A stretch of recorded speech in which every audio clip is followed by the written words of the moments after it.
Hello, Sean. This is Avi. I'm back again for our second day of reading. We're back in the book of Genesis. We're still in chapter 1, and we've already seen day 1. So guess what day we're going into now? That's right, the second day. Then God said, "Let there be an expanse in the midst of the waters, and let it separate the waters from the waters." Now here is very interesting. It's a little space between waters above and waters below. Well, everybody knows what waters below is. That's lakes and rivers and ponds and streams and things like that. What do you think the waters above is? If you go outside and look in the sky, is there any water up in the sky? Oh yes, those clouds. Those clouds are made up of water. So there's a separation of the waters from above and the waters below. And God made the expanse and separated the waters which were below the expanse from the waters which were above the expanse. And it was so. And God called the expanse heaven. And there's evening and there's morning, a second day. And God said, "Let the waters below the heavens be gathered into one place, and let the dry land appear." And it was so. In other words, originally, seems like the earth was covered in nothing but water. And then God said, "Let's separate the water from the dry land." And God called the dry land earth. And he called, in the gathering of the waters, he called seas. And we say rivers or oceans and ponds and things like that. And God saw that it was good. Well, there's Genesis chapter 1, going into day 2. Let's see if we can finish this day 2 off. Then God said, "Let the earth sprout vegetation, plants yielding seed, and fruit trees bearing fruit after their kind, with seed in them on the earth." And it was so. That pretty much means that an apple tree produces an apple. An orange tree produces an orange. An orange tree won't produce an apple, nor will a fruit tree produce strawberries, as much as Nana loves her strawberries. And the earth brought forth vegetation, plants, yielding seed after their kind, and trees bearing fruit with seed in them after their kind. And God saw that it was good. And there was evening and there was morning, a third day. That is fascinating. I love reading this. I read this and then I go and read a little bit about science, because science is the whole field that discovers how God did this. Okay, back to the Hobbit. Like, you have your own Hobbit book, so let me give you a sec where you go off and grab it real quick, because we're going to start reading the Hobbit again. So here I am with my Hobbit book, just like you got a little one.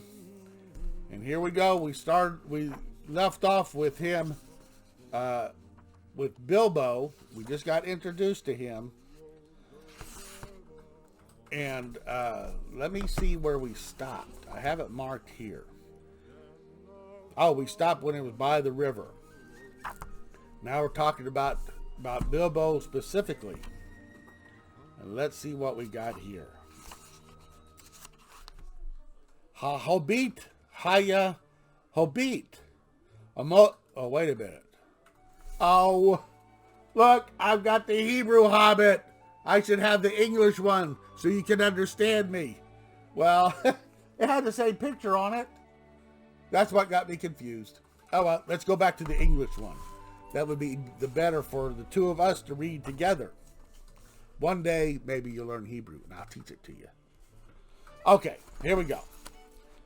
This Hobbit was a very well-to-do Hobbit, and his name was Baggins. The Bagginses had lived in the neighborhood of the hill for time out of mind, and people considered them very respectable. Not only because most of them were rich, but also because they never had any adventures or did anything unexpected, and you can tell what a bag would say on any question without bothering to ask him.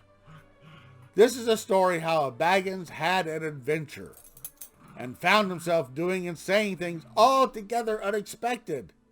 He may have lost a neighbor's respect, but he gained, well, you will see whether he gained anything in the end. The mother of our particular Hobbit, what is a Hobbit? You never heard of a Hobbit before, have you? Not before reading this. I suppose hobbits need some description nowadays, since they have become rare and shy of the big folk, like you and me. Even you, Sean, are big folk, as they call us. They are, or were, a little people. Actually, they were the size you are now, so you're hobbit-sized. About half our height and smaller than the bearded dwarves. Hobbits have no beards.